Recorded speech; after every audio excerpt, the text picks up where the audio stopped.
बहुत स्वागत है आपका हमारा समाचार में और मैं हूं आपके साथ दिव्या शेखावत। आज के खास कार्यक्रम पॉडकास्ट विद दिव्या शेखावत में मेरे साथ खास मेहमान है। खास मैं इसलिए बोल रही हूं कि देखिए राजस्थान में जो है चुनाव चल रहे हैं, चुनाव की लहर चल रही है और इस लहर में ना बहुत सारे जो है युवा अपना भाग्य आजमाने की कोशिश कर रहे हैं। और देखिए आजमाना भी चाहिए क्योंकि राजनीति के लिए सीढ़ियां ही होती है, वो सीढ़ी चढ़ेंगे तभी जो है राजनीति में किससे पायदान पर पहुंचेंगे। और फिलहाल जो है राजस्थान में यूथ कांग्रेस का चुनाव जो है ना बड़ा दिलचस्प चुनाव बना हुआ है और आप तो जानते ही हैं कि मैं लगातार इस चुनाव को लेकर सक्रिय बनी हुई हूं। आपको जो है कैंडिडेट से मिला रही हूं, उनकी बातें जानने की कोशिश कर रहे हैं, उनको जानने की कोशिश कर रहे हैं। और इसी सिलसिले में अब मैं जिला अध्यक्ष के जो है तरफ चल पड़ी हूँ क्योंकि प्रदेश अध्यक्ष कौन लड़ रहा है चुनाव को वो तो मैं आपको कई दिनों से दिखा रही हूँ, लेकिन अब जो समय है ना वो जिला अध्यक्षों की तरफ है। सो आज मेरे साथ जो है जिला अध्यक्ष की ही इस कड़ी में एक यूथ कैंडिडेट हैं जो अपना भाग्य आजमाने की कोशिश कर रहे हैं और ईश्वर ने चाहा तो कहीं ना कहीं जो है ये लक काम कर जाएगा। तो आज के खास मेहमान है अभिषेक खरेटिया जी। अभिषेक जी बहुत स्वागत करूंगी आज के खास शाम के अंदर, कैसे हैं आप? धन्यवाद दिव्या जी, पहले मैं आपका भी स्वागत करता हूं और मैं इस पूरे हमारा समाचार की टीम का धन्यवाद देता हूं कि जो इस युवा को यहां आने का मौका मिला और मैं यहां आया, तो आप सबको भी बहुत बहुत धन्यवाद। और मैं मेरी पूरी जयपुर ग्रामीण की जनता को राम राम कहना चाहता हूं सबसे पहले तो, क्योंकि सबसे पहले मेरे लिए वही है जिनके लिए मैं आगे भी आवाज़ उठाऊंगा और मैंने पहले भी आवाज़ उठाई है। अभिषेक जी बातें शुरू करते हैं क्योंकि बातें कई बार लंबी बहुत ज्यादा हो जाती है, तो चलिए बातें ही शुरू कर लेते हैं कि पूर्व प्रदेश सचिव के पद पर आप रहे हुए हैं युवा कांग्रेस से और अब आप जो है जिला अध्यक्ष की तैयारी कर रहे हैं। टफ होता है चाहे अध्यक्ष की तैयारी करे या जिला अध्यक्ष की, कितना टफ है ये चुनाव? मैं पहले ये पूछूंगी क्योंकि बहुत सारे कैंडिडेट हैं। अब देखिए दिव्या जी, टफ तो मैं कैसे बता सकता हूँ कि आपको कितना हो सकता है। मैं तो ये बता सकता हूँ कि जो सबसे ज़्यादा मेहनत करेगा वो जिलाध्यक्ष बनेगा, चाहे से वो मैं हूँ या मेरे साथ के जो भी भाई चुनाव लड़ रहे हैं, कोई भी हो। ये चुनाव है मेहनत का, ये चुनाव है टीम का, कि जिसके पास जितनी अच्छी टीम, जो जितनी अच्छी मेंबरशिप करवाएगा वो जिलाध्यक्ष पद पे आएगा। कह सकते हैं कि ओवरऑल जो पूरा का पूरा गेम है या खेल है या चुनाव है वो टीम वर्क पर है। ये पूरा चुनाव टीम वर्क का है।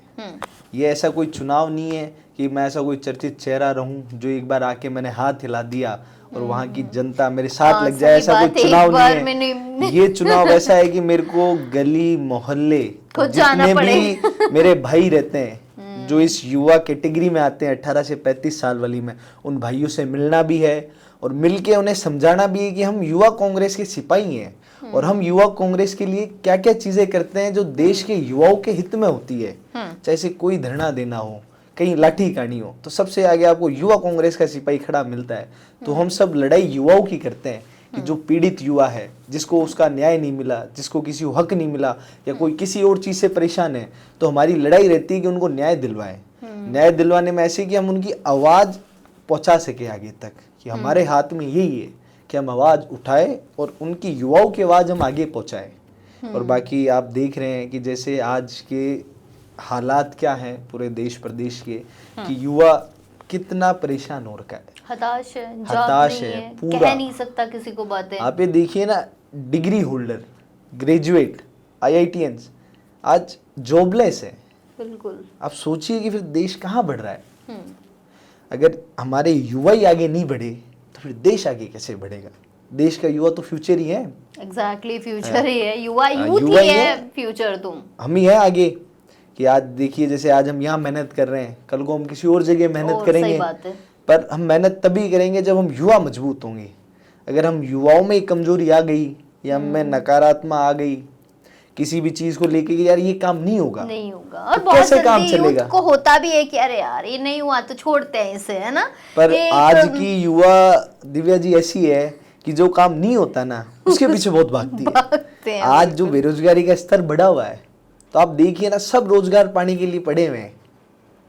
आज ऐसे बहुत कम ऐसे भाई हैं मेरे जिनके मन में ये विचार आता है कि मैं स्टार्टअप डाल लूं या मैं कुछ ऐसा कर लूं जिससे कि कुछ हो जाए, कि मेरी स्थिति अच्छी हो जाए या मेरा भविष्य सुधर जाए। पर वो सब लड़ाई में रहते हैं कि हम कैसे ना कैसे करके एक बार एक अच्छी जॉब पा लें, एक अच्छे से सेटल हो जाएं।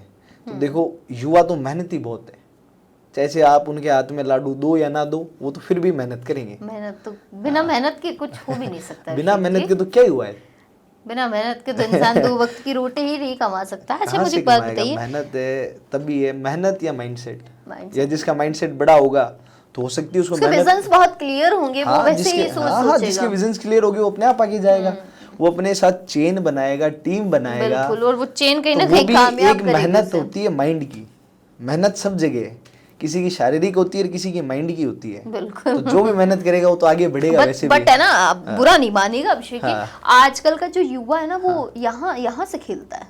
वो ये सोचता है कि 4 पैसे कमा लिए तो अब इसको मैं 8 कैसे करूं। तो बढ़िया है ना, वो उसमें लगा रहता है। इसमें आजकल बुरे का जो मानने युवा की है क्या ना, बात है। आज मैं 4 रुपए कमा रहा हूँ और मैं 8 का सोचूंगा लेकिन तभी तो आगे बढ़ूंगा। कई तरीके भी उल्टे सीधे अपना तो लेते वो तो हैं। उनकी सोच गलत है। युवा- तरीके तो इतने हैं, मेरी बात सुनना आप, कि आप एक पेन लो उसको बेचो, मेरी बात सुनना, 10 रुपए का लिया, किसी आपने नीडी व्यक्ति को 15 रुपए का बेच दिया तो आपने 5 रुपए का तो फायदा वैसे भी फायदा कमाया। कर लिया। मेरी बात सुनना, किसी और फील्ड में भी हो सकता है। देखो जहां निरंतर मेहनत होगी ना, वहां 4 के 8 भी बनेंगे और उस 8 के 16 भी बनेंगे, ऐसी बात नहीं है। और राजनीति से हटके मैं एक बात कहना चाहता हूँ कि युवा जितना शॉर्टकट से दूर रहेंगे ना, उतने ही वो फायदे में रहेंगे। मैं कि यही युवा कहती हूँ, शॉर्टकट तो किसी चीज का हो ही नहीं कि सकता। युवा शॉर्टकट के ट्रैप में इतने फंस जाते हैं ना, चाहे से वो सोशल मीडिया का एक ट्रेंड बन गया आजकल की। आज जैसे मैं कुछ कर रहा हूँ तो कोई भाई है, अब उसका माइंडसेट चलो किसी और चीज में है, पर वो एक सोशल मीडिया की चमक को देखकर वो सोचता है कि काश मैं भी ये करूं। अगर उसमें है दम, इतनी क्वालिटी है तो आओ, डिजर्विंग पर्सन आने चाहिए। पर कई व्यक्ति ऐसे होते हैं जिनकी काबिलियत कुछ और होती है और वो आजमाते कहीं और जगह। तो मैं उनको भी एक चीज़ ये एज अ छोटे भाई होने या बड़े भाई होने के नाते एक चीज़ कहना चाहता हूँ कि शॉर्टकट ना अपनाएं, अपन उस चीज़ पे फोकस करें जिससे अपना लॉन्ग टर्म फ्यूचर सिक्योर हो। जो भी मेरे युवा भाई है, मैं खुद युवा नेता हूँ तो मैं युवाओं की बात करूँगा। बुजुर्गों की बात करनी होगी तो उस समय भी दिव्या जी शायद आप भी बुजुर्ग हो जाएं और मैं भी बुजुर्ग हो जाऊं, दोनों साथ में पूरा जरूर देंगे। सही बात, हम थोड़े से पहले हो जाएंगे बस। पहले क्या, आप 2 दिन पहले हो जाओगे, अब 2 दिन बाद होंगे। थोड़ा सा हम पहले हो जाएंगे। 2 दिन का अंतर होता है। अच्छा मुझे एक बात बताइए, हाँ। युवा हैं, युवा कांग्रेस में लाठियां आपने भी खूब खाई होंगी, और मैंने इतने प्रदर्शन कवर किए युवाओं के, मैंने बहुत युवाओं को लाठियां खाते हुए देखा है। क्यों खाते हैं इतनी लाठियां, क्या है इन लाठियों के पीछे? क्या वाकई में जुनून है या खुद को साबित करना है, या ऐसे रहता है कि कोई नेता मुझे देख ले लाठियां खाते हुए तो क्या पता मेरा नाम जो है कहीं रिकमेंड कर दे? ऐसा मैं 3 चीज पूछे, तीनों में से एक का जवाब मैं सबका जवाब दे दूंगा आपको, ऐसी बात नहीं है। देखो बात रही लाठी खाने की, तो एक युवाओं में एक जुनून होता है कि वो लाठियों से नहीं दबता। आज जब आपने देखा है हमें भी कितनी लाठी खाते हुए, मेरे साथ वाले कई भाई लाठी खाते हैं, तो उससे हम दबे थोड़ी हैं, निखर के आए हैं।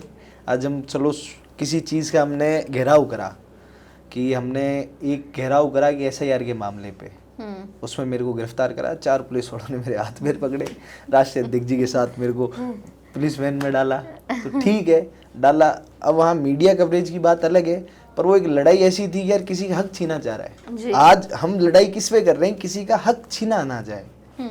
आज मैं मेरे व्यक्तित्व जीवन से थोड़ा हटके मैं मेरी राजनीति पे ज़्यादा फोकस इसलिए कर रहा हूँ कि मेरा कोई भाई है, उसका अगर हक कहीं ना कहीं खो गया ना, तो समय बीतने के बाद कुछ ही नहीं होता, कुछ नहीं होता। आप भी समझते हो इस चीज़ को।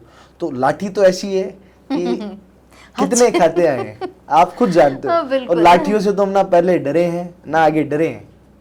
लाठी अगर उनमें दम है मारने का तो हमें दम है खाने का युवाओं के लिए, उनकी तानाशाही के लिए नहीं खाते हम खाते हैं युवाओं के लिए। कल को बात आगे जाए कि युवा परेशान है, रोडों पे उतरा है, लाठी खा रहा है, इनकी बात सुनो, तब जाके हमें सुकून होता है कि हमारे भाइयों की जो बात है ना कि ऊपर सुनी, ये हमारे नेता, और उस चीज़ से नहीं होता हमें कोई हमारे नेता देखेगा हमें वो ज़्यादा नंबर दे देगा, वो चीज़ नहीं है। हमें खुशी होती है कि जब उन युवाओं के ऊपर आवाज़ सुनी जाती है ना, तब हमें मन में लगता है कि यार हमारा लाठी खाना जायज़ था, हमने लाठी खाई और उन युवाओं की बात ऊपर रखी हमने। तो यही होता है हमारे साथ। अभी जिला अध्यक्ष का चुनाव बहुत टफ होता जा रहा है। अच्छा कितने कैंडिडेट, अगर पूरे ओवरऑल राजस्थान की मैं बात करूँ तो? हाँ, राजस्थान में तो कई कैंडिडेट हैं। अब ऐसे तो मैंने अभी सूची देखी अच्छा, नहीं कि सूची पूरी नहीं देखी। कि इसमें अब और जयपुर नॉमिनेशन की बात करूँ तो जयपुर में भी मैं कई बहुत लोगों को कम से कम 100-150 तो ब्लॉक अध्यक्ष की फोरम है। कितने सारे तो बढ़िया है ना, हम तो सोच रहे हैं कि इतने भाई युवा कांग्रेस से जुड़ने के लिए आगे बढ़ रहे और हैं। जिला अध्यक्ष के लिए, जिला अध्यक्ष के लिए अभी तक तो 14 फॉर्म आए हैं। 14 भी, मतलब 14 में भी फाइट होना बहुत बड़ी। और ये वही कैंडिडेट हैं जो आप लोग कभी साथ समोसा खाया करते थे, हाँ? कभी साथ बैठा अब करते थे। देखिए, कुछ पुराने होंगे और कुछ नए होंगे, और कुछ आपके ही जो साथी रहे हैं। इसमें से तो कई भाई ऐसे हैं कि हम यूं से यूं हाथ पकड़ के हमने दिल्ली में संघर्ष करा है। अच्छा, ठीक है, कई भाई ऐसे हैं जिनसे मेरा पहली बार टच हो रहा है, और कई ऐसे हैं कि जो पहले युवा कांग्रेस में काम करा हो, जिनकी एज अभी तक है कि हमारे 35 साल तक हाँ। लड़ सकते हैं, तो वो भी आ रहे हैं। तो ऐसे तो सारे भाई हैं। और ये चुनाव को तो मैं इसको चुनाव के रूप में नहीं देखता, ये तो सब मेहनत है। जिसकी ज़्यादा मेहनत वो जिला अध्यक्ष या यूथ कांग्रेस के बड़े पद पे आएगा। इसमें वो भी साथ के भाई हैं, उनसे प्रतिस्पर्धा कैसे कर लूँ? लेकिन ये तो सवाल तो नाक वाला हो गया अब है। नाक वाला क्या है? मैं तो ये बोल रहा हूँ, आज मेरी टीम कमजोर है या मैं कमजोर हूँ तो मैं नहीं जीत पाऊंगा। बात समझिएगा मेरी। या जो हम में से जो सबसे ज्यादा मजबूत होगा वो कैंडिडेट जीत के जाएगा वहाँ। इसमें तो ये है कि हार तो है नहीं ना। आज चलो मैं चुनाव भी हार जाता हूँ, सपोज करूँ, तो मैं जिला उपाध्यक्ष बन के आ जाऊंगा। काम तो मेरे को संगठन के लिए करना है ना। तो ये तो पद के ऊपर है कि बड़े पद। मतलब ये नहीं होगा कि अभिषेक चुनाव हार गया तो अभिषेक बैक हो जाएगा कभी? बैक क्यों होगा? अभिषेक तो जनता के बीच में बैठा है हमेशा। आज जितने भी धरने हुए, मैं लोगों के बीच में रहता हूँ। कहीं की बात हो, अगर मेरे पास कोई सूचना आती है तो मैं तुरंत जाता हूँ। आज ममता रेगर का एक मामला हुआ था महिला चिकित्सालय में। मैं मेरी कैंपेनिंग की कोई मीटिंग में था, मेरे पास फोटोज वीडियो है, मैं तुरंत वहाँ गया। मैंने उस मामले का पूरा जायज़ा लिया, क्या बात है क्या नहीं है। डॉक्टर्स की भी गलती हो सकती है या कुछ नेचुरल भी हो सकता है, अपन इसमें कह नहीं सकते। देखो मैं खुद डॉक्टर का एक, मैं मेडिकल लाइन का मैं स्टूडेंट नहीं हूँ, तो मेरे को नहीं पता। पर वहाँ के जो हमारे ग्रामीण क्षेत्र के लोग थे वो परेशान थे, उन्होंने मेरे को बुलाया, मैं वहाँ गया, उनकी बात भी सुनी। और वहाँ ऐसा था कि उस समय जो ममता जी थे वो जीवित थे, उनकी सांसें चल रही थी। तो मैंने वहाँ जाके बस मैं एक ही चीज़ कह के आया था कि सबसे पहला अपना कार्य है कि इनकी जान बचाना। मैं यहाँ कोई नेतागिरी करने वैसे नहीं आया। मैं यहाँ आया हूँ ना, तो अगर इनको ट्रांसफर आउट करा के एसएमएस भेजना है तो आप जैसे तुरंत भेजो और मेरी गाड़ी में ले जाओ, कोई दिक्कत नहीं है मेरे को। तो सबकी गाड़ी है, मैं तो मेरी गाड़ी मानता भी नहीं हूँ, सबकी गाड़ी तुरंत ले जाओ। वहाँ से उनको एसएमएस भी शिफ्ट कराया। और आप मेरा सोशल मीडिया देख लेना, मैंने उस चीज़ की पोस्ट भी नहीं डाली क्योंकि वो एक धर्म था मेरे लिए। वहाँ एक कोई आप जैसी महिला थी जो अपनी जीवन की लड़ाई लड़ रही थी, तो मैं वहाँ जाके राजनीति कैसे कर सकता था? वहाँ मैं गया और हमारी समाज के लोग थे, मैं मिला भी, मैंने उनकी बात भी आगे रखी। अब वो कह रहे हैं कि आगे साहब इसकी सिस्टम से लड़ाई लड़नी है हमें, तो बोला आपके साथ खड़ा हूँ मैं, कि आप कदम उठाओ और बाकी कदम मैं उठाऊंगा सारे। फिर तो मैं तो आवाज़ उठाने में रहता हूँ हमेशा। आप मेरा चेक कर लेना, मेरे फ़ोन में आज भी वो पड़ी है। मैंने वहाँ जाया और ये शायद लास्ट नवरात्रि की बात है, मैं कोई बच्चियों में भी था, हम खाना वाना खिला रहे थे, सारे भाई थे हमारे साथ ही। उसके बाद मैं मीटिंग में बैठा था, तुरंत आया, मैं 15 मिनट में पहुँच गया था वहाँ, जायज़ा लिया। क्योंकि इसमें कई ग्रामीण के लोग ऐसे होते हैं हमारे भाई जो अभाव में आ जाते हैं कई बार। जैसे सोशल मीडिया का अभाव है कि अपन यार ये कर देंगे वो कर देंगे, पर उससे पहले हमारा सबसे बड़ा धर्म होता है कि मैं जान बचानी है, जान बचानी सामने वाले व्यक्ति की जो भी हो। तो उसमें करा, अब भगवान ने नहीं चाहा वो नहीं बचे, भगवान ममता जी की आत्मा को शांति दे, मदद करने की मदद की, या हमारा नैतिक धर्म था ये। तो ये तो मैं पहले भी करता आया हूँ, ये तो मैं आगे भी करूँगा। तो ऐसी बात तो नहीं है कि मैं बैक में चल जाऊंगा, बैक में तो जाना ही नहीं है। नहीं, बहुत अच्छी चीज है अभिषेक जी। अगर राजनीति को परे रख के अगर आपकी ये सोच है ना, तो मैं तो देखिए ऐसी सोच को सलाम करती हूँ। और मुझे ऐसे युवा बहुत अच्छे लगते हैं कि जो पहली प्राथमिकता लोगों को देते हैं। देखिए राजनीति तो चलती ही रहेगी, लोग ही हैं, लोग ही हैं, बनाने वाले नहीं होंगे तो राजनेता कहाँ से होंगे? आप सोचिए, सही बात है। सबसे बड़े तो हमारे लिए वही है ना, माई बाप हमारे तो वही है। बिल्कुल, अगर उनके साथ ही मैं नहीं बैठा और उनके दुख मैंने नहीं सुने या मैं उनके दुखों में काम नहीं आया, तो मैं काहे का राजनेता? काहे का, सही बात है। नहीं, मैं यहाँ रियलिटी है। मैं कोई यहाँ कुछ वैसे तो करने आया नहीं हूँ कि मैं सोशल मीडिया पे आके हाथ हिला दूं या मैं लाखों फॉलोअर्स ले लूं। वो फॉलोअर्स भी जनता ही होती है, आपको पता है, ही होती है। कोई कंप्यूटर तो बैठे नहीं जो आपको फॉलो करेंगे। जनता आपको देखेगी, आपको सुनेगी कि यार ये काम करने वाला लड़का है या व्यक्ति है, इसके साथ लगो, इसका आगे पहुंचाओ। जनता चाहे तो कहीं का कहीं पहुंचा सकती है। तो मैं तो साहब सबसे बड़ा जनता को मानता हूँ। फर्श और फर्श से अर्श। सही बात है एकदम, बिल्कुल जनता के हाथ में होता है। जनता के हाथ। तो जनता को मेरी तरफ से तो आज तक नहीं है, मैं तो हमेशा सदैव, मेरे नंबर हैं ये आज के 15 साल से मेरे यही है। और कितने कॉन्टैक्ट है रात के, जैसे 2 बजे आए या कितने बजे आए, जो आप मिलता है उन्हें और जो उनकी सहायता उस समय हो पाती है मैं वो सहायता भी करता हूँ। अच्छा, मुझे बताइए कि जब आप सोच रहे थे कि भाई हाँ। जिला अध्यक्ष का चुनाव लड़ना है, हाँ। तो आपके पिताजी राजनीति से लंबे समय से जुड़े हुए जरूर। हैं अभी आज जुड़े भी हुए हैं, हैं, जुड़े जुड़े हुए भी हुए हैं। हैं। बाबूलाल जी तो हाँ। काफी लंबे समय से हाँ। जानती हूँ मैं बाबूलाल हाँ। जी को। मुझे एक हाँ। बात बताइए कि हाँ। पिताजी से डिस्कस किया था कि बाबा जिला अध्यक्ष का, क्योंकि देखो, देखो भाई सबसे फ्रैंक, पहले हाँ, हाँ, फैमिली होती है सही जिसको हम बात है, उनको फैमिली बताते है। हैं कि पापा मुझे एक करना है, मम्मी हाँ। मुझे एक करनी है, और उनसे बेस्ट है ना गाइडेंस कोई आपको कभी नहीं दे सकता सही है। बात है। आपके पिताजी का तो वैसे भी लंबा अनुभव है क्यों राजनीति का, सही बात उन्होंने है। क्या कहा? देखिए, मैं फ्रैंकली स्पीकिंग करूंगा इस चीज में आपको कि एक मेरा घर है, उसके 4 दीवारी है। उस 4 दीवारी के अंदर ना मैं नेता हूँ ना मेरे पिताजी नेता है। मम्मी नहीं तो नहीं, मम्मी भी नहीं है, वहां हम बैठे हैं ना, तो हम परिवार हैं एक, कि हमारे सुख दुख, हमें आगे हमारा परिवार है, उसके आगे हमारी फ्यूचर प्लानिंग भी है, हमें कैसे देखना है चीजें, कैसे हमें आगे कार्य करना है। और बाकी रही बात पिताजी की, तो देखो सबसे बड़े गुरु हैं मेरे लिए मेरे पिताजी। मैं उनके आशीर्वाद से आज जो हूँ, मैं वहीं से उनके आशीर्वाद से आया हूँ। तो मैंने पूछा था उनसे, तो ये मैंने बात पूछी थी जब मैंने यूथ कांग्रेस ज्वाइन करी थी, उस दिन की बात बताता हूँ आपको। मैं बैठा था, मैं किसी बात से काफ़ी हताश था। मेरे को ये था कि जुनून ऐसा चरम पे था मेरे कि मेरे को नेतागिरी करनी है, अब मैं कैसे करूँ। हाँ, सही अब बात है। यूनिवर्सिटी के छात्र रहे, राजस्थान कॉलेज का मैं स्टूडेंट रहा, मेरे टाइम पे चुनाव बंद कर दिए, तो हवा तो लग चुकी थी वहीं से ही। वो जोश तो आई गया था। जोश वहां से, बाकी पॉलिटिकल माइंड पिताजी के थ्रू मिल गया था, क्योंकि बचपन से बचपन से देख रहे हैं और ना मैं फिर तो उन्हें। उनके क्या है कि मैं बेटा एक ही हूँ और 2 बड़े बेटे हैं, जिन बेटियां हैं मेरे पापा के, मेरी 2 बड़ी बहनें हैं। तो लाडे गोडे आप ही? नहीं, बहनें, हमारे बहनें, हमें तो एकदम यूं रखा गया स्ट्रिक्ट, अरे क्योंकि हमारे घर में बच्चियों को थोड़ा ज्यादा प्यार करा जाता है, लड़कों को तो बोलते हैं कि रगड़ो तुम जितना रगड़ सकते हो। बढ़िया, ये तो बहुत अच्छी बाबूलाल जी, बहुत अच्छी पहल है ये तो आपकी। तो उस समय मैंने पूछा था, पिताजी नेतागिरी करना चाहते हूँ, तो उस समय पिताजी, एक वो लाइन भी बहुत चल रही थी, एक फिल्मी लाइन थी, राजा का बेटा राजा नहीं बनेगा, एक बात थी, पिताजी ने वो भी मेरे से बोली। तो मैंने बोला पिताजी अब मार्गदर्शन दीजिए, आप क्या करना है। तो हम बैठे थे, एक कमरा था, उसका गेट था, उनने उसकी तरफ उंगली करी कि बेटा वो तेरा, इस गेट के आगे तेरा मैदान है, मैं तेरे को मदद कर सकता हूँ, सपोर्ट में तेरे में पीछे खड़ा रह सकता हूँ, पर मैदान तेरा है, दौड़ना तेरे को है, तू जा एक बार दौड़ के आ, दौड़ के आया, लगा तो फिर देखते हैं। और उनका साफ कहना था कि मैं किसी नेता को फोन नहीं करूंगा तेरे लिए, अगर तेरे में गट्स हैं और तू सच में नेतागिरी करना चाहते तो मैदान खुला है। फिर ये 12 जुलाई 2024 या 15 जुलाई की समथिंग की बात है, मैं यूथ कांग्रेस में आवेदन देता हूँ मेरा। उस समय मेरा चुनाव लड़ा हुआ नहीं था, मैंने मेरा आवेदन दिया। हमारे उस समय प्रदेश अध्यक्ष अभिमन्यु पूनिया जी थे और प्रदेश उपाध्यक्ष राकेश मीणा जी थे, सब थे, मैं सबसे मिला, सारे व्यक्ति थे, मैंने अपना आवेदन भी दिया। सबने मेरी बात भी सुनी उस दिन। हमारे उस समय मोहम्मद शाहिद जी थे जो प्रभारी लगे हुए थे इंचार्ज स्टेट के, उन सबसे मिला। तो उन्होंने बोला अभिषेक मेहनत करनी पड़ेगी यहाँ पे। मैंने बोला साहब पिताजी से भी यही सुन के आया हूँ और आप भी यही बोल रहे हो, तो करनी तो मेहनत ही है, तभी आया हूँ, नहीं तो राज करने हो तो मैं घर पे ही कर लेता। घर पे, सही बात है, मेहनत करनी है, तभी मैं मैदान में आया। तो उन्होंने बोला ठीक है, दिल्ली के हमारे कई प्रोग्राम हुए, मैं भी अच्छी संख्या के साथ पहुंचा, मेरे जितने भी साथी भाई थे उनने सबने साथ दिया, वहाँ पहुंचा मैं। फिर ऐसे करते करते ये अपनी जनवरी का टाइम है, स्टेट कोऑर्डिनेटर की फर्स्ट लिस्ट आई थी, 96 लोगों को प्रदेश संयोजक बनाया था, उसमें मेरा भी नाम था।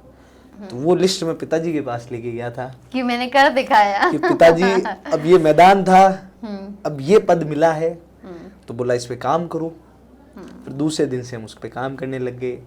फिर अगस्त का टाइम है कि मेरे को प्रदेश सचिव नियुक्त करा गया और मैं एक विधानसभा का प्रभारी भी था उस समय तक, अजमेर दक्षिण का। मैंने वहाँ भी लोगों से मिला, मीटिंग करी, सब हमने काम करा अच्छे से। तो फिर धीरे धीरे चेन बनती गई, तो शायद पिताजी को भी खुद ये विश्वास होता गया कि लड़का शायद कर सकता है। तो फिर अब ठीक है कि अब पिताजी से ये चीज़ होती है कि अभी जैसे मैंने चुनाव की बात करी कि पिताजी देखो चुनाव लड़ना है, अब मैं छवि भी मेरी ऐसी बना चुका हूँ, लोगों के बीच में भी हूँ मैं, अब मेरे को चुनाव लड़के खुद को भी साबित करना है कि क्या मेरे पास टीम है।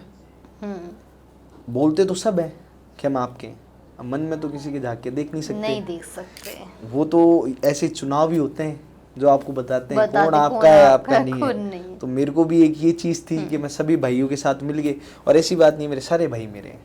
मैंने ऐसे भगवान के आशीर्वाद से ऐसा कोई भाई नहीं रहा जो छल कपट करे, क्योंकि भगवान ने सब अच्छे दिए और मेरे हिसाब से सब अच्छे ही हैं। छल कपट होता है ना कहीं, तो मैं ये चीज़ मानता हूँ कमी आप में भी रही हुई कुछ ना कुछ, बिल्कुल, तभी तो अगले वाले ने वो अगले चीज़ ने सोची। आपके साथ तब ऐसा तो ऐसी कोई व्यवहार चीज़ किया। नहीं है, मैं भी देखो सबसे प्रेम रखता हूँ और प्रेम सबसे बड़ा होता है। इसके तो अलावा कुछ है ही नहीं। हाँ, तो फिर पिताजी ने भी बोला कि ठीक है, अगर आपकी टीम है तो आप लड़िए। तो उस दिन का दिन है और आज का दिन है। रेगुलर सुबह उठते हैं 7 बजे, रेडी होके 9 बजे निकल जाते हैं फील्ड में, लोगों से मिलना। कई ऐसे व्यक्ति हैं जिनकी अच्छी टीम है, उनसे भी मिलते हैं कि, और जो पिछले धुरंधर रहे हैं युवा कांग्रेस के, उनसे भी मिलते हैं हाँ कि सर, कुछ ये तो सही बात है, कुछ कि कुछ knowledge तो हमें मिले। आइडिया नॉलेज मिले। अब पिताजी रहे उस समय के नेता, वो तो अब सीनियर है, अब यूथ वालों में तो हमें ही जाना पड़े। यूथ अब अपने दिमाग से चलता हाँ, है, अपने देखिए। दिमाग से चलता है। और उनका देखो स्टार्टिंग से रहा है ना, जब युवा कांग्रेस ज्वाइन करी थी ना तब उनने फ़ोन करा था ना, वो अब करेंगे। सारी मेहनत हमारी है, आपके जैसे हमारे साथी हैं कई जो हमारे साथ लगे हुए हैं और जी जान से मेहनत कर रहे हैं। अच्छा, एक बात बताइए, हाँ। मौका बहुत खास है, जिला अध्यक्ष का चुनाव हो रहा है। अब मौका तो गोल्डन चांस कह सकते हो आप साहब इसे। हाँ। ये जिस तरीके से मैं प्रदेश अध्यक्ष का चुनाव पूरा देख रही हूँ, हाँ। तो आपके चुनाव, आपके में भी तो ऐसा होता होगा कि भाई आपको भी लोगों ने ऐसे ज्ञान दिया होगा, नहीं भाई तुम बैठ जाओ, फलाना व्यक्ति लड़ लेगा, उसमें कैपेसिटी है, कैलिबर है। अब ऐसे तो मैं ऐसा आपको किसी क्या ने कहा? बताऊं कि मैं जानना चाहती हूँ, हमारे दर्शक भी जानना चाहते हैं। तो मैं सभी दर्शकों से यही कहना चाहूंगा कि देखो अभी तक तो मेरे पास ऐसा कोई आया नहीं, और आएगा तो साहब मैं तो, मेरी मैं ये आइडियोलॉजी पूछना चाहती हूँ, लड़ोगे कि नहीं चुनाव? 100% है, कि चुनाव लड़ूंगा। लड़ेंगे? अगर मैं पीछे होऊंगा ना तो फिर मैं राजनीति से ही पीछे होऊंगा, चुनाव से ऐसे पीछे नहीं होऊंगा। पीछे हूँ, ऐसे तो ऐसे अभिषेक खरेटिया पीछे हिलने नहीं वाला ही होंगे। नहीं है, बहुत आए ऐसे तो कहाँ हिले। आंधी चलती है, मजबूत पेड़ मजबूत रहता है हमेशा, और मजबूत पेड़ तभी मजबूत रहता है जब उसकी नींव मजबूत हो, जब उसकी जड़ें मजबूत हो।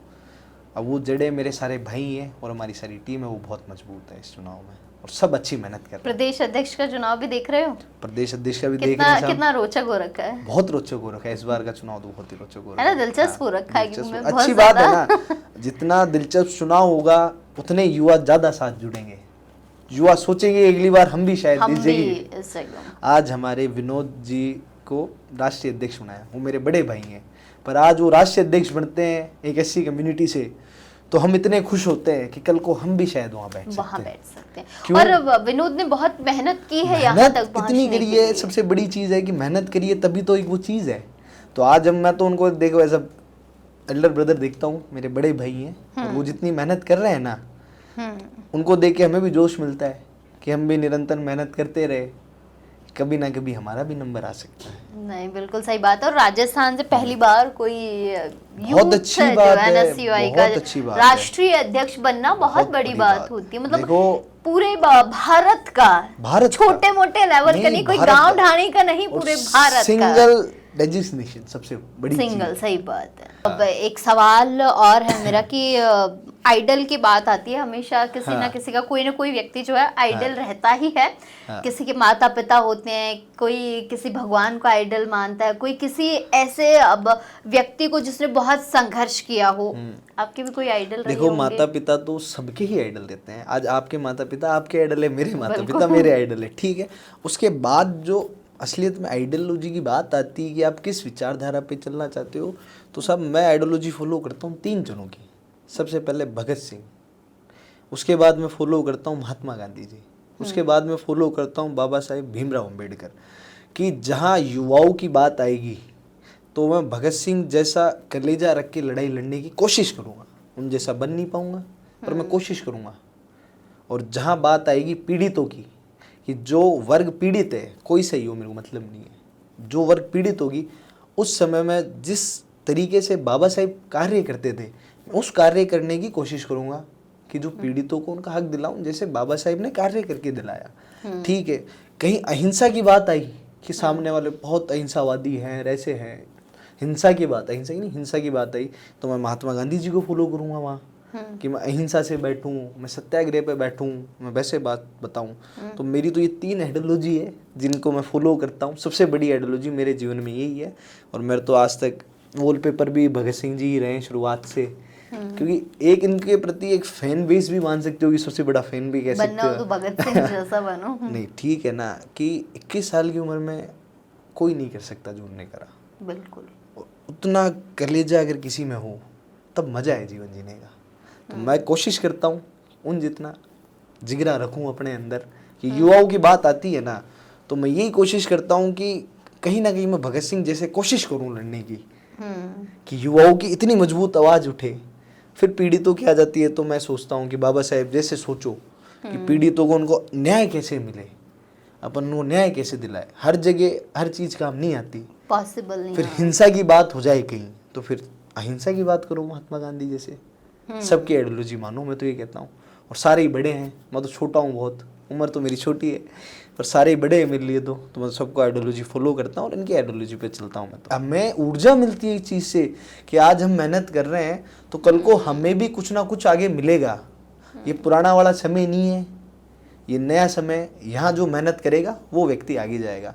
इस चुनाव की बात भी मैं यही कहना चाहता हूँ, हो सकता है मैं चुनाव हार जाऊं आज की या जीत जाऊं, राजनीति पर जो मेहनत करेगा वो जीतेगा। सबकी मेहनत है। वो मैं कह रही हूँ ना कि हाँ। अभिषेक जी, आज की राजनीति मेहनत मांगती है और मेहनत आपने मांगती, करनी ही भयंकर। पड़ेगी। अब मेहनत आप देखो ना, आंखों में नींद हो रखी है, शरीर थोड़ा थकावटी हो रखा है, वो रेगुलर चल रहे हैं।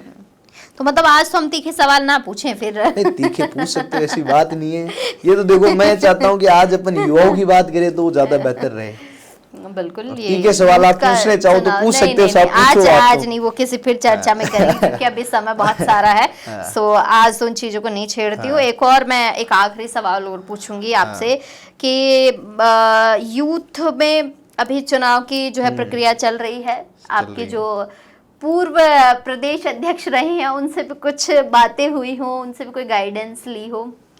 ऐसी बात नहीं है, मेरी बात तो होती है, पर गाइडेंस तो मैं सबकी लेता हूँ। मेरा एक मानना है कि अच्छा ही सबसे ले लो, क्योंकि हर व्यक्ति में अच्छा ही होती है। तो आप अच्छा ही सबसे लो, और सबसे आप अच्छा ही लोगे तो आपका फ़ायदा ही होगा, नुकसान में आप कभी नहीं जाओगे। आप, मैं बैठा हूँ आपके साथ, हो सकता है मैं 90% गलत हूँ, पर मैं 10% सही हूँ ना, तो आप मेरे को 10% लो, उससे आपके जीवन में भी सुधार होगा। और मैंने तो अपनी यही माइंडोलॉजी रखी है कि मैं लोगों से उनके अच्छे विचार लूँ। बुरे विचार देने वाले तो बहुत आते हैं, बहुत वो तो आपको जगह जगह मिल जाएंगे। जगह जगह मिल जाएंगे। और बात मेरी यही कहना है कि जितने अच्छाई से अपन कार्य करें, जैसे वो किसी चीज़ में हो, वो सफलता जरूर पाता है। निरंतर मेहनत और सच्चा दिल। कैसे, एक और सवाल पूछो। हाँ, जनता को पूछिए। कैसे जोड़ोगे, युवाओं को कैसे जोड़ोगे? अभी चुनाव की प्रक्रिया शुरू हो गई है, मेंबरशिप होगी, लोगों को जोड़ना है। और इस बार का तो थोड़ा ये सारा डिजिटल हो गया, ऑनलाइन वाला सिस्टम होगा। पहले वीडियो बनाओ, फिर आपको मेंबर बनना पड़ेगा, एलिजिबल होना पड़ेगा। मतलब एक बहुत लंबा प्रोसेस है, कोई छोटा मोटा ये नहीं है कि हमने बटन दबाया और इलेक्शन में जो फला मेरा वोट फला फला व्यक्ति को चला गया। बहुत टफ एग्जाम ही हो गया, एग्जाम हो गया, ये इलेक्शन नहीं, एग्जाम है। आपने सही कहा। अब इस एग्जाम को मतलब कैसे जनता को अपने साथ कैसे जोड़ो, कैसे सामंजस्य बैठाओगे? देखो, मेरा जो कार्यशैली रही है, मेरी कार्यशैली रही कि मैं नीचे तक उतरूं, कि मैं किसी जगह जा भी रहा हूँ तो मैं उस मोहल्ले की छोटी से छोटी गली तक जाऊँ और उन भाइयों के साथ बैठूं और उनसे वार्तालाप करूं कि युवा कांग्रेस के हम सिपाही हैं, सबसे पहली चीज़ तो, और हम युवाओं की आवाज़ आगे रखते हैं। मैं उनको इतना ही कहूँगा कि आपका हक, अगर आपको लग रहा है कि आपके हक के साथ खिलवाड़ हुआ है या आपको न्याय नहीं मिला, तो उसकी आवाज़ उठाने के लिए युवा कांग्रेस हमेशा तत्पर है। चाहे जिला अध्यक्ष कोई रहे, पर आवाज़ हमेशा उठेगी। तो मैं उनको इसी रूप से जोड़ता हूँ अपने साथ कि पार्टी है, विचारधारा है, कई लोग होते हैं अलग विचारधारा के होते हैं, सब होते हैं इसमें, क्या अपन को मानना क्या नहीं मानना। पर मैं उन सबको भी यही की बात कहता हूँ कि कभी आपको भी ऐसा लगे कि आपका हक छीना जा रहा है तो आप हमें याद करें, हम तत्पर रहेंगे आपकी आवाज़ आगे उठाने के लिए। और पहले भी ये कार्य ही करा है हमने। तो हमारी लड़ाई ऐसे तो किसी से है नहीं कि हम किसी को डायरेक्ट जगह घेरें। हमारी लड़ाई है सड़कों की, और सड़कों पे युवाओं के साथ में तो बैठा मिलूंगा अगर बनूंगा तो आपको। सही बात है। यहाँ भी बैठा मिलूंगा। जी। जयपुर ग्रामीण का ऐसा कोई चौराहे नहीं छोड़ूंगा जिसमें मैं नहीं बैठा मिलूं, युवाओं के हक की मांग के लिए, अपने स्वार्थ के लिए नहीं। तो मेरा मानना है कि युवा देश का फ्यूचर है। अगर वही कमजोर हुए तो देश कमजोर हो जाएगा। तो उनके लिए जितनी जी जान से मेरे को मेहनत करनी पड़े ना, कि उनको उनकी चीजें मिले, उनको हक मिले, उनको उनका न्याय मिले। जब जब इस चीज की होगी मैं धरने पे बैठूंगा, चाहे से मैं जिला अध्यक्ष रहूं तो भी या ना बनूं तो भी मैं धरने पे तो बैठूंगा। ये आज आपको कह के जा रहा हूँ कि युवाओं की तो आज जो मैं बात कह के जा रहा हूँ वो हमेशा उठाऊंगा युवाओं की। युवा मैं खुद हूँ, मेरे को भी आज पता है कि मेरे साथ क्या क्या परेशानी है, बिल्कुल क्या क्या चीजें मेरे को फेस करनी पड़ती है आज के समय में। तो मैं भी यही चाहता हूँ कि युवा जितने मेरे साथ जुड़े हैं वो एक ऐसे जुड़े कि हमेशा हम साथ रहें, और भगवान ना करे उनके कभी कोई ऐसी परिस्थिति आए कि मेरे को दुख के समय में खड़ा होना हो, भगवान हमेशा उनको सुख ही दें। पर कोई ऐसी घड़ी आई दुख की तो ये अभिषेक खरेडिया सबसे पहले वहाँ खड़ा भी मिलेगा और उनके साथ कदम से कदम मिला के चलेगा, जैसे कोई सी जगह हो।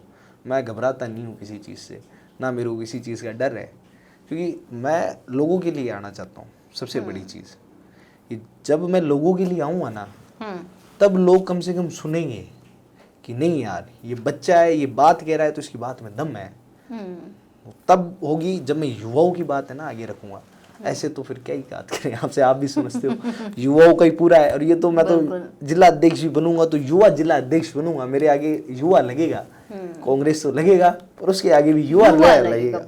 तो सबसे बड़ी जिम्मेदारी युवाओं की है कि जितने भी जयपुर ग्रामीण की प्रॉब्लम्स रही मैं उनको आगे रखने का काम करूंगा। सबसे पहले कि कोई ऐसी चीज़ है जैसे कोई कोचिंग हुई, कोई संस्था हुई, कोई वहाँ पे दिक्कत चल रही है, समस्या चल रही है, कुछ चल रही है, तो युवाओं के लिए तो काम करना है। सबसे बड़ी तो युवा सबसे पहले है मेरे लिए।